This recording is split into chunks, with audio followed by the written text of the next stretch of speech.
El mundo que conocemos está construido sobre certezas, ciencia, tecnología, lógica. Nos aferramos a ellas porque nos dan la ilusión de control, de que todo puede entenderse, clasificarse, explicarse, pero ¿y si hay cosas que simplemente escapan a la razón? En todos los rincones del planeta hay lugares donde la realidad parece romperse. Carreteras que se desvanecen, edificios donde el tiempo se tuerce, voces que no deberían escucharse. Y cada historia que oirás hoy no es una leyenda antigua ni un mito lejano. Son sucesos reportados por personas reales, muchas de ellas sin conexión entre sí, que vivieron lo imposible. No hablamos de simples cuentos para asustar. Estos casos fueron documentados, investigados y nunca resueltos. Porque cuando la oscuridad toca lo cotidiano, cuando lo sobrenatural se cuela por las grietas de lo real, ya no hay marcha atrás.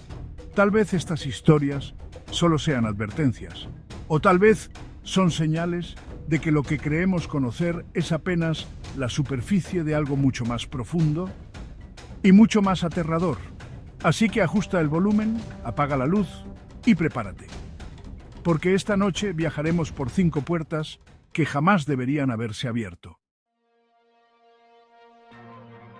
En el corazón del norte de Gales, entre montañas cubiertas de niebla y valles tan antiguos como las leyendas que los rodean, existe una ruta poco conocida llamada la B4433.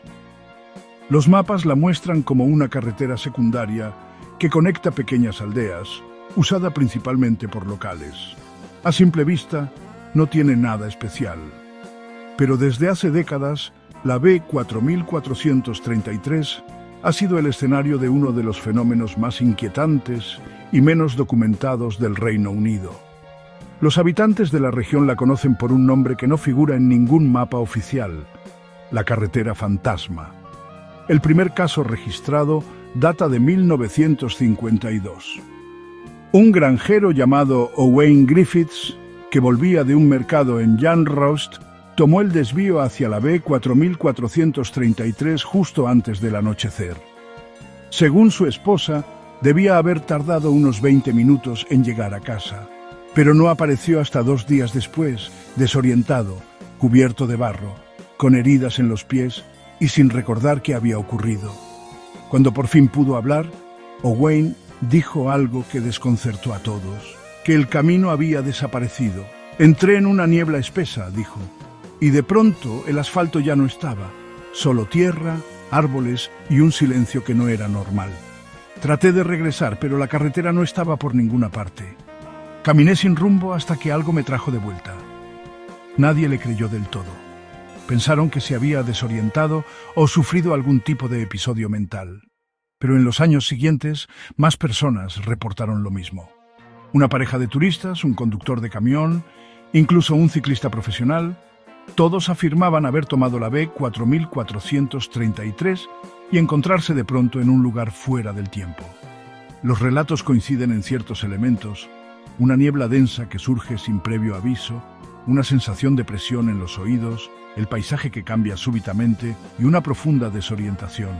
Algunos hablaron de ver estructuras antiguas, como si retrocedieran siglos en el pasado. Otros afirmaron haber escuchado voces, pero no lograban entender lo que decían.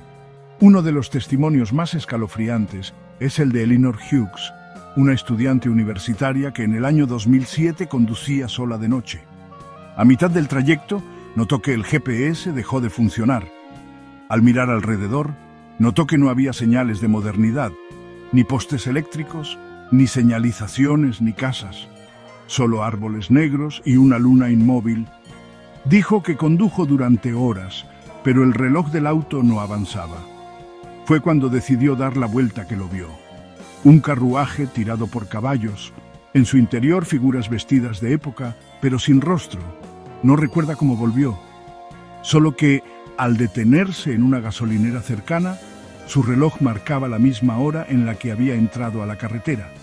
El gobierno local ha evitado comentar oficialmente sobre el asunto, pero empleados de mantenimiento vial aseguran que hay tramos de la B4433 que cambian. Las señales colocadas desaparecen sin explicación. En otras ocasiones, Los GPS marcan que los conductores se desvían del camino sin haberlo hecho físicamente. Y cada tanto aparecen autos abandonados en los márgenes sin rastro de sus ocupantes. En el año 2015, un grupo de investigadores paranormales británicos decidió acampar en uno de los puntos donde más desapariciones se reportaban. Llevaban cámaras, sensores térmicos y drones. Durante las primeras 6 horas no pasó nada. Pero pasada la medianoche, los sensores comenzaron a fallar. El equipo principal se apagó. Uno de los drones, al sobrevolar el bosque, desapareció del radar. Fue hallado 2 días después, a 15 kilómetros del lugar, estrellado en un claro sin caminos cercanos. Las grabaciones obtenidas muestran una figura caminando en el bosque, de espaldas a la cámara. Su ropa parece del siglo XVIII. Lo más inquietante, el rostro del hombre es idéntico al del líder del grupo de investigación, quien no recuerda haber salido de la tienda de campaña esa noche. ¿Qué es entonces esta carretera? ¿Un vórtice temporal? ¿Una grieta dimensional? ¿Una construcción de nuestra mente colectiva? Algunas teorías apuntan a la leyenda celta de Annwn, un reino de los muertos que, según la mitología galesa, puede tocar el mundo humano en noches brumosas. Otros mencionan la presencia de minerales magnéticos en el subsuelo que podrían alterar la percepción del tiempo y el espacio. Pero ninguna de estas ideas logra explicar por qué los mismos relatos se repiten con tanta exactitud y por qué algunos nunca regresan. Una familia que viajaba con su auto en el verano de 2018 fue reportada como desaparecida. Su último mensaje fue un audio de WhatsApp que la madre le envió a su hermana. Tomamos un atajo, hay niebla, es raro, no vemos a nadie más. Nunca más se supo de ellos. El automóvil fue encontrado 5 meses después, sumergido en un pequeño lago cerca del final de la B, 4433. Estaba vacío, sin señales de accidente, sin rastros de sangre, sin pertenencias, como si simplemente se hubieran desvanecido. Lo más desconcertante fue lo que se encontró en la guantera, una fotografía impresa en blanco y negro, envejecida, de un carruaje tirado por caballos. En el interior, figuras vestidas de época, sin rostro, exactamente como las que Eleanor Hughes describió años antes. Hoy en día, la carretera sigue activa, sigue en los mapas, pero los locales la evitan al caer la noche. Algunos turistas han intentado recorrerla por curiosidad, como parte de un desafío viral en redes sociales. La mayoría vuelve sin incidentes, algunos no. Hay un cartel a la entrada del tramo más antiguo que fue colocado por una mano anónima. No está hecho por ninguna autoridad oficial, simplemente dice: si entras en la niebla, no mires atrás. ¿Y tú, te atreverías a conducir por un camino que no siempre te deja volver? Al este de Turquía, donde el aire se vuelve más delgado y el silencio se extiende como una sombra antigua, se alza el imponente monte Ararat. Esta montaña, envuelta en misticismo, ha sido protagonista de incontables leyendas. Se dice que allí descansó el arca de Noé. Se habla de ángeles caídos, de portales a otros mundos y de voces que susurran entre el viento. Pero hay una historia, poco conocida, que solo los ancianos del lugar se atreven a mencionar: la del monasterio maldito. Según registros olvidados por el tiempo, en la ladera norte del monte existió, durante el siglo XV, una pequeña comunidad de monjes cristianos que fundaron el monasterio de Vaspurakan, un recinto sagrado construido con piedra negra y decorado con tallas que, hasta hoy, desconciertan a historiadores. El monasterio fue levantado en un lugar extremadamente difícil de alcanzar, alejado de toda aldea, como si sus constructores hubieran querido ocultarlo o proteger al mundo de lo que allí habitaba.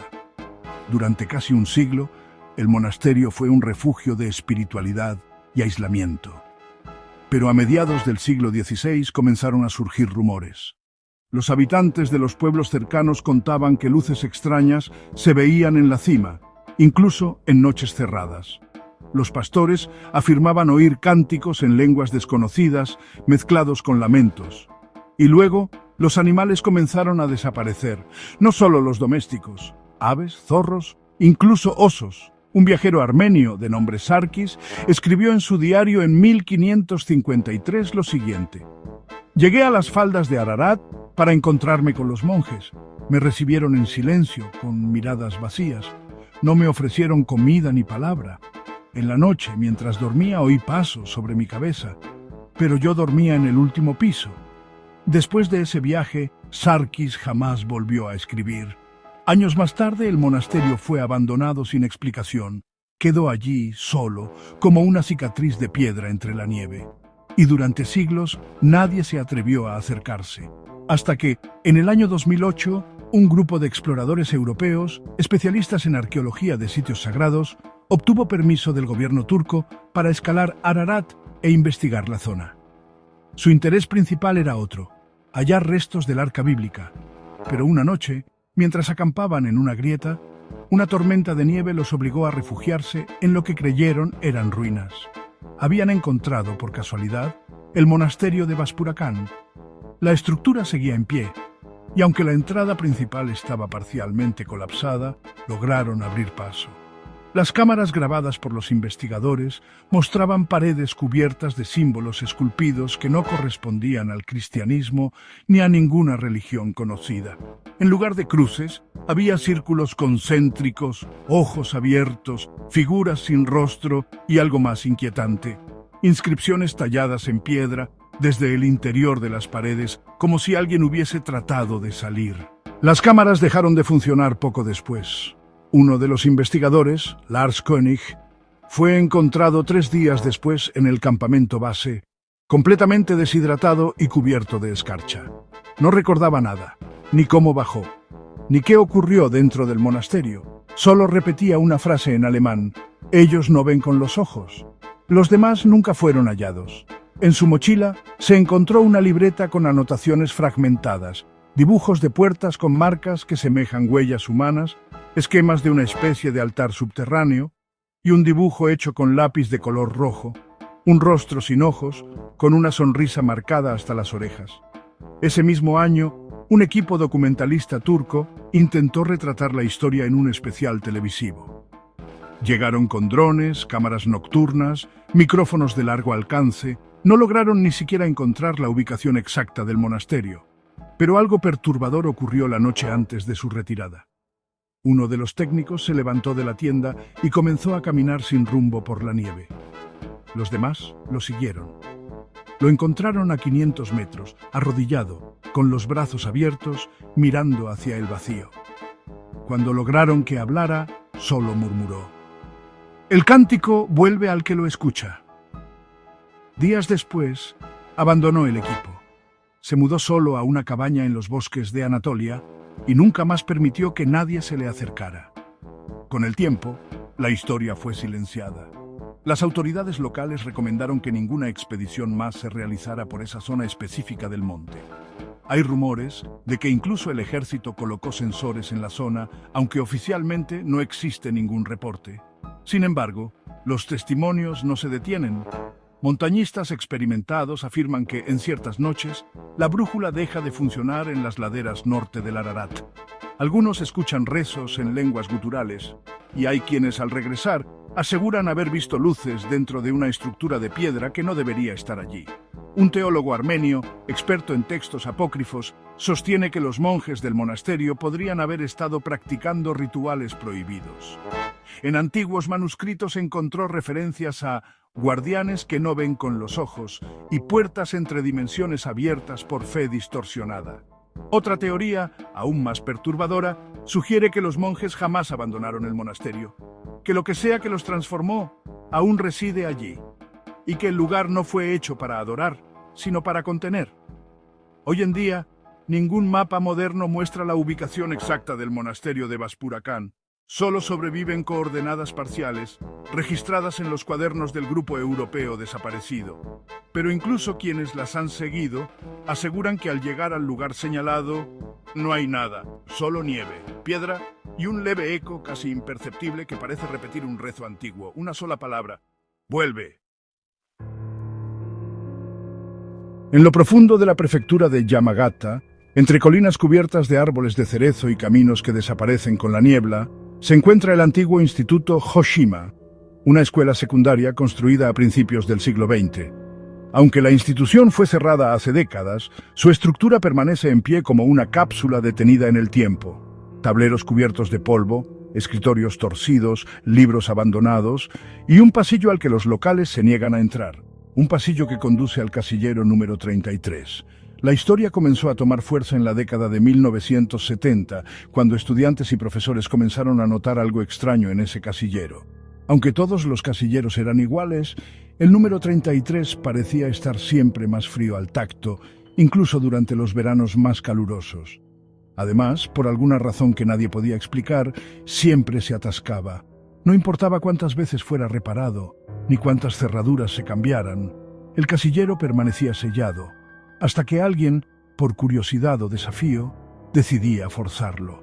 Fue entonces cuando comenzaron los incidentes. El primero en intentar abrirlo fue un estudiante de segundo año llamado Daichi Moriyama. Se decía que era un chico bromista, escéptico, que no creía en supersticiones. Durante una tarde de limpieza escolar, se le vio forcejeando con la puerta del casillero 33, diciendo entre risas que iba a descubrir el gran secreto del instituto.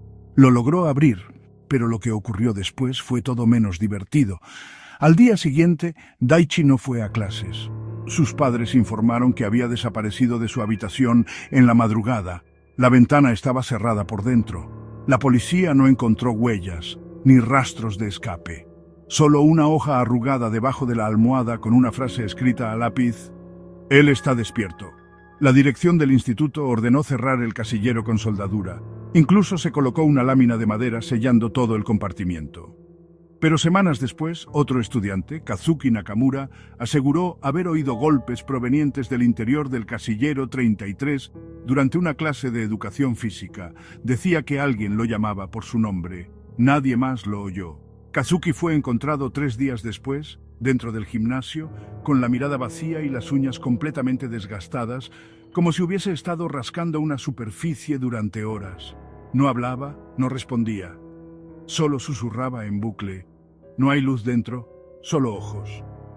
Desde entonces, el casillero fue declarado fuera de uso. Incluso los estudiantes nuevos eran advertidos de no acercarse. Pero la historia, como todo en Japón, tomó forma de leyenda urbana. Con el paso del tiempo, la escuela cerró debido al descenso de la población rural. Pero los rumores persistieron. Algunos jóvenes comenzaron a visitar el edificio abandonado como parte de desafíos escolares. Casi todos salían riendo, afirmando que era solo un viejo casillero oxidado, salvo algunos. En el año 2005, un canal japonés de televisión local decidió realizar un programa especial sobre lugares embrujados. Uno de los episodios sería dedicado al Instituto Hoshima. El equipo de producción entró con cámaras nocturnas, luces, sensores térmicos y grabadoras de sonido. La mayoría del recorrido fue tranquilo, pero al llegar al pasillo donde se encontraba el casillero 33, las cámaras comenzaron a fallar. Las baterías, recién cargadas, se agotaron en segundos. Una niebla densa comenzó a formarse dentro del edificio, algo extremadamente raro para una construcción cerrada. Uno de los camarógrafos, mientras filmaba de manera manual, captó una imagen borrosa. La silueta de una figura alta, extremadamente delgada, parada frente al casillero, con el rostro cubierto por lo que parecía ser una máscara tradicional, pero con los ojos completamente negros. La grabación dura solo 5 segundos, luego la cinta se interrumpe con un sonido agudo y distorsionado. Después de ese día, el camarógrafo renunció. Afirmó que, desde la filmación, cada vez que pasaba frente a un espejo, veía esa figura justo detrás de él. Murió 6 meses después, en circunstancias no esclarecidas. Su cuerpo fue encontrado en su apartamento, con las uñas arrancadas y los ojos cerrados con cinta adhesiva. El instituto fue clausurado definitivamente, declarado peligroso por su estado de abandono. Sin embargo, la puerta principal fue reforzada con cadenas y candados nuevos pagados, según se dice, por una organización religiosa local, cuyo nombre jamás fue revelado. Los habitantes del pueblo cercano, sobre todo los mayores, aseguran que el casillero 33 guarda algo más antiguo que la escuela misma. Algunos lo relacionan con un antiguo templo que se encontraba en el mismo terreno antes de que se construyera el edificio, un templo que fue destruido durante una tormenta hace más de 100 años. En aquel templo, según la leyenda, se realizaban rituales de contención, no de adoración, y en el centro del altar existía una caja de madera sellada, con inscripciones en sánscrito y cuerdas de lino rojo, como las que ahora aparecen, cada tanto, saliendo de la rendija del casillero 33. Los investigadores que se han atrevido a examinar los planos originales de la escuela descubrieron algo inquietante. El casillero número 33 no estaba en la lista de construcción inicial. Aparece como un espacio vacío, sin función asignada, como si hubiese sido añadido después por alguien más. Una última historia sacudió a la comunidad hace pocos años, cuando una joven estudiante de una universidad cercana publicó en un foro japonés dedicado a lo paranormal. Decía haber entrado al instituto abandonado con un grupo de amigos. Uno de ellos, Ryota, tocó el casillero 33 en broma diciendo: «Vamos, abre, solo quiero ver qué escondes». A las 24 horas, Ryota desapareció sin dejar rastro. La policía investigó, pero lo único que encontraron en su apartamento fue una nota escrita en papel escolar antiguo. «Ahora soy parte de lo que observa». La publicación fue eliminada días después. La cuenta de la estudiante fue desactivada, y el casillero número 33 sigue allí, oxidado, cerrado, esperando. Algunos creen que no es un simple contenedor, que es una especie de prisión, o un portal, o algo peor, una jaula construida para encerrar una conciencia que solo puede extenderse si alguien más la observa, si alguien más cree en ella, y que cada intento por abrirlo, cada persona que se acerca con curiosidad, es una grieta más en ese delicado encierro. Hoy, la leyenda del casillero 33 es parte del folclore moderno japonés. Hay incluso animes y mangas inspirados en esta historia, aunque ninguno se atreve a usar el número exacto. Porque en Japón, el respeto por lo desconocido aún vive, y también el miedo. ¿Y tú? ¿Qué harías si te encontraras frente a una puerta cerrada con algo al otro lado que no desea salir, pero tampoco estar solo? En el corazón de la Ciudad de México, rodeado por avenidas modernas y edificios renovados, hay un lugar que parece congelado en el tiempo: el Hospital La Encarnación. Fundado a mediados del siglo XIX por una congregación religiosa, fue originalmente un asilo para enfermos terminales y personas con enfermedades mentales. A lo largo de los años, se convirtió en hospital general, atendiendo a miles de pacientes, aunque muchos aseguran que sus muros nunca dejaron de encerrar algo más. En 1974, una serie de eventos inexplicables colocaron a la Encarnación en el centro de una de las historias más inquietantes del folclore urbano mexicano: la del paciente 314. Todo comenzó una tarde de octubre. El hospital, como de costumbre, registraba ingresos nuevos y organizaba las camas de la sala de psiquiatría. Era un día cualquiera hasta que, sin previo aviso, una ambulancia llegó desde un pequeño pueblo en el estado de Puebla. En ella viajaba un hombre en completo estado de catatonia. No respondía a ningún estímulo, mantenía los ojos abiertos sin parpadear, y su cuerpo, aunque sin signos de lesiones externas, estaba cubierto de moretones. El hombre no tenía identificación ni familiares conocidos. Fue ingresado como paciente sin nombre y asignado al número 314. Desde el primer día, los médicos notaron comportamientos extraños. A pesar de no hablar ni moverse, las cámaras de vigilancia, recién instaladas en aquel entonces en algunos pasillos, registraban cómo el paciente aparecía en diferentes posiciones dentro de su habitación sin que nadie lo hubiera movido.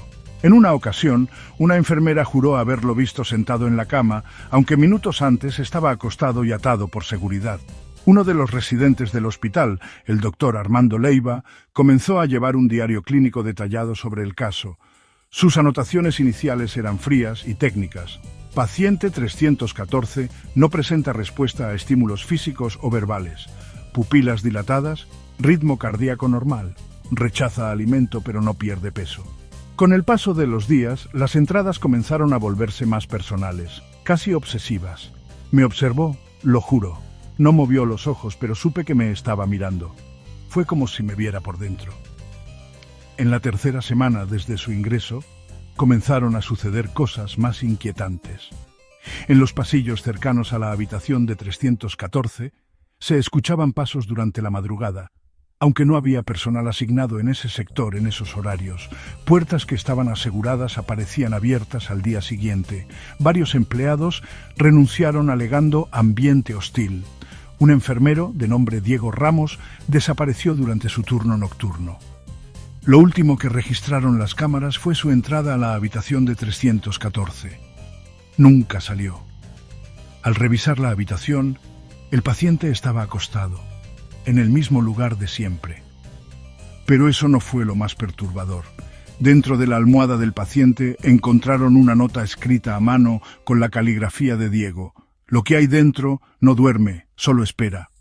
La dirección del hospital ordenó cerrar la sala de psiquiatría y trasladar a los demás pacientes. Solo el paciente 314 quedó allí, monitoreado por un equipo mínimo. El doctor Leiva se negó a abandonarlo. Estaba convencido de que aquel hombre era la clave para entender algo más allá de lo clínico. Un día, el doctor desapareció también, pero dejó atrás una última nota, escrita en su diario. Comenzó a hablar en sueños. Recita nombres de personas que aún no han muerto. Me dijo el nombre de mi hermana. Hoy por la mañana, ella tuvo un accidente. No puedo explicarlo. Ya no quiero explicarlo. Después de eso, el caso fue silenciado. Se ordenó el cierre parcial del hospital. La sala psiquiátrica quedó clausurada por tiempo indefinido y el paciente 314 simplemente desapareció de los registros. No se sabe si fue trasladado, dado de alta o enterrado bajo otro nombre. Pero aquí es donde la historia toma un giro aún más extraño. En los años 2000, el hospital La Encarnación fue parcialmente remodelado para convertirse en centro de especialidades. Durante las obras, los obreros descubrieron un sector subterráneo que no figuraba en los planos oficiales.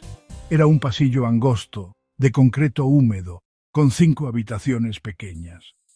En una de ellas encontraron una cama oxidada y marcas de uñas en las paredes. Pero lo más desconcertante fue lo que había escrito en el muro, grabado con algo afilado. Yo fui el número 314. La policía fue llamada. El área fue sellada. Pero nadie dio explicaciones oficiales. Desde entonces se han reportado avistamientos dentro del hospital. Pacientes aseguran ver a un hombre alto, de bata blanca, parado junto a sus camas por la noche. Algunos lo describen con los ojos completamente negros, otros dicen que le susurra nombres, muchos de los cuales coinciden con pacientes que días después sufren complicaciones o incluso mueren. Uno de los vigilantes nocturnos, entrevistado bajo anonimato, afirmó haber escuchado en más de una ocasión la cama metálica arrastrándose sola en el sótano cerrado. Y una enfermera de terapia intensiva encontró una hoja clínica sobre su escritorio que no correspondía a ningún paciente actual. En la parte superior estaba escrito nombre, NA, número 314. Cada tanto en el sistema digital del hospital aparece una habitación registrada como ocupada, a pesar de que no hay pacientes en ella. Cuando el personal intenta revisar, el sistema se bloquea, y cuando reinician, el registro ha desaparecido.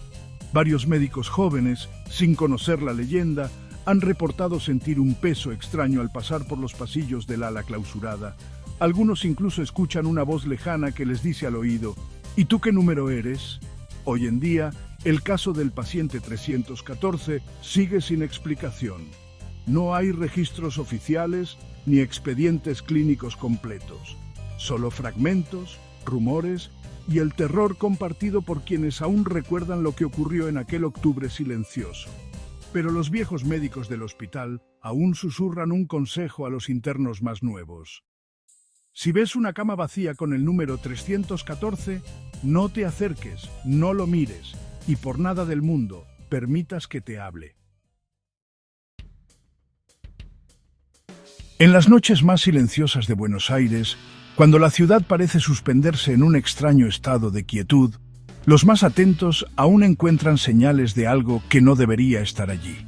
No es un sonido común. No proviene de Internet, ni de la televisión, ni siquiera de las estaciones de radio tradicionales.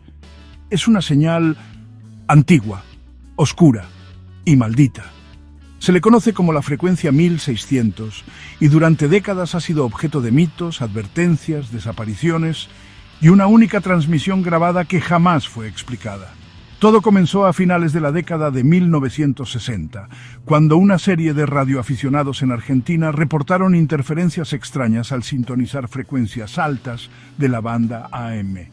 Un grupo de entusiastas, liderado por un técnico retirado llamado Ernesto Salvatierra, comenzó a investigar el origen de estas señales. Fue él quien, una noche del invierno de 1968, captó por primera vez una transmisión clara en una frecuencia inactiva, 1600 kHz. La transmisión comenzó con estática y luego una voz femenina, sin emoción, que repetía la misma frase en un español extraño, casi mecánico. Aquí no hay tiempo, aquí no hay carne, aquí no hay salida. Durante exactamente 11 minutos, la señal se mantuvo estable. Luego desapareció sin dejar rastro. Ernesto, intrigado, grabó la transmisión en una vieja cinta magnética. Al día siguiente, la llevó a un grupo de técnicos en telecomunicaciones del Instituto Nacional de Tecnología Industrial, pero al reproducirla frente a ellos, la cinta estaba vacía. No había señal, solo silencio, ni siquiera estática, como si el audio hubiera sido borrado por completo. Lo inquietante es que todos los que habían estado con él la noche anterior recordaban perfectamente la transmisión. A partir de ese momento, las cosas comenzaron a torcerse. Ernesto desapareció una semana después. Su casa fue encontrada completamente intacta, pero con todas las ventanas cerradas desde dentro y la radio aún encendida, sintonizada en la frecuencia 1600. Lo único extraño en la escena fue una frase escrita con lápiz en el reverso de una factura de electricidad. Ellos solo hablan si los escuchas. Durante los años siguientes, otras personas reportaron experiencias similares al intentar sintonizar esa frecuencia. Algunas afirmaban escuchar voces hablando en idiomas desconocidos, otras, ruidos metálicos, como engranajes girando bajo el agua. En un caso documentado por un periódico local en 1975, un periodista llamado Ricardo Oviedo afirmó haber recibido una llamada desde su propio número, en la que solo escuchó la frecuencia estática de 1600 y su propia voz gritando del otro lado. La historia de la frecuencia se volvió leyenda urbana, especialmente entre técnicos de radio y sonidistas. Muchos comenzaron a referirse a ella como la radio muerta o la frecuencia del umbral. Algunos creían que era una puerta a otra dimensión. Otros decían que se trataba de una antigua señal militar soviética mal codificada, que había quedado atrapada en una especie de lazo temporal. Pero hubo un punto de inflexión. En el año 2008, un podcaster llamado Agustín Brenner decidió realizar un especial sobre mitos argentinos modernos. Entre ellos, incluyó la leyenda de la frecuencia 1600. En un intento por generar impacto, compró un viejo transmisor de onda corta y comenzó a explorar bandas olvidadas del espectro AM. Durante una transmisión en vivo, con oyentes conectados desde diferentes partes del país, Agustín logró captar la frecuencia maldita, y esta vez todos pudieron escucharla. Primero fue estática, luego la misma voz femenina, repetitiva, sin alma. Aquí no hay tiempo, aquí no hay carne, aquí no hay salida. Pero esta vez la transmisión continuó. Después de repetir la frase por cuarta vez, la voz cambió. Ahora era masculina, irreconocible. Era la voz de Agustín repitiendo la misma frase. Su equipo técnico no podía explicarlo. Nadie había modificado la señal. Nadie había insertado grabaciones. Lo más aterrador fue lo que ocurrió segundos después. El audio en vivo se distorsionó, como si algo enorme hubiera interferido con la señal. Luego, silencio. La transmisión se cortó. Agustín no volvió a aparecer. La policía entró a su estudio de grabación 24 horas después. Las puertas estaban cerradas desde dentro. Todas las computadoras fueron encontradas completamente limpias, sin archivos, pero en la consola de audio había una nota pegada con cinta negra. Sintonizaste. Ahora estás grabado en ellos. Desde entonces, varios intentos por sintonizar 1600 han resultado en fenómenos inexplicables. parálisis del sueño, alucinaciones auditivas, sueños compartidos e incluso casos de pérdida de memoria.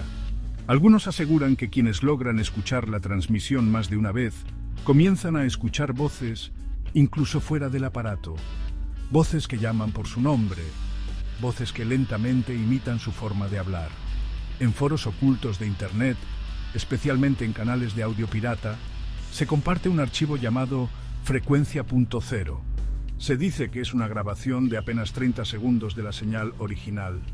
Quienes lo han escuchado completo aseguran haber tenido visiones de un espacio infinito, sin luz, con voces que flotan en el vacío.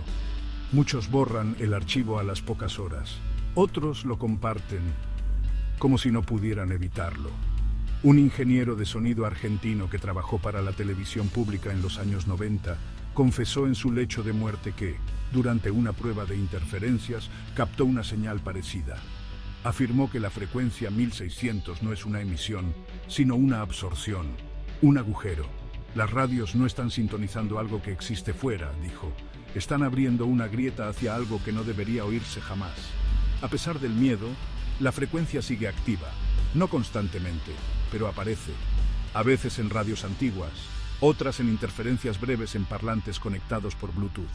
Se ha llegado a reportar incluso en líneas de teléfono fijo, justo antes de que la llamada se corte.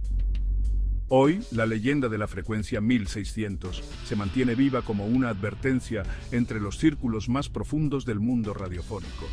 No busques lo que no está destinado a ser escuchado. No respondas si te llaman con tu propia voz. Y nunca, bajo ninguna circunstancia, sintonices la frecuencia prohibida 2 veces. Porque según cuentan los pocos que han vuelto de ese encuentro, la primera vez te escuchan, la segunda te recuerdan y la tercera te replican. 5 historias, 5 enigmas que, pese al paso del tiempo, siguen desafiando toda lógica. Desde carreteras que desaparecen y monasterios malditos, hasta casilleros embrujados, pacientes imposibles y frecuencias que no deberían existir. Son relatos que se niegan a morir, que viven en los márgenes de lo real y lo imposible, susurrando preguntas sin respuesta. ¿Son alucinaciones colectivas? ¿Errores del tiempo y la percepción? ¿O simples historias que, como muchas leyendas urbanas, nacen para asustar y terminan revelando verdades más profundas de lo que estamos dispuestos a aceptar? Quizás lo más inquietante no es si estos misterios ocurrieron o no. Lo verdaderamente perturbador es lo que provocan en nosotros. Esa duda persistente, ese escalofrío al apagar la luz, esa necesidad de mirar 2 veces una habitación vacía. Porque al final, los verdaderos enigmas no se encuentran solo en lugares remotos o en grabaciones perdidas, sino justo aquí, donde la razón se detiene y comienza lo desconocido. Si les gustó este video, no olviden dejar su like y suscribirse al canal para más enigmas, casos inexplicables y secretos ocultos. Activen la campanita para no perderse ningún episodio. Gracias por acompañarnos en este viaje por lo inexplicable. Pero cuidado, algunos misterios no terminan al contarlos. Algunos apenas comienzan.